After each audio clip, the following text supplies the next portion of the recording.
ત્યાં આંટો મારવા ગયો એના સસરાની એક અઠવાડિયું રોકાણ. તે સવારમાં એના સાસુ કે તમે આવ્યા એને 8 દી થયા, ઓલા સોમવારે આવ્યા હતા, આજ પાછો સોમવાર છે. તો કે શું થઈ ગયું? તો કે હવે જાવું નથી.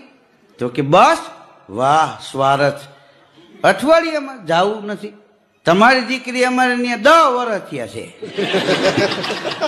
અમે કોઈ દી બોલ્યા અઠવાડિયામાં કે જાવું નથી? એના હાહુ કે ઈ તો પૈણીને આવી. તો કે હું ક્યાં ભાગીને આવ્યો છું? હું પૈણીને આવ્યો છું, અહીં પોખાણો છું. પછી 11 વાગ્યા તેને હાહુ એ લુગડા પલાળીને મૂક્યા ચોકડીમાં, ધોકો મૂક્યો. કુમાર કે શું? કે લુગડા ધોઈ નાખો. કેમ? ઈ કે અમારી દીકરી 10 વર્ષથી એની આખા પરિવારના લુગડા ધોવે.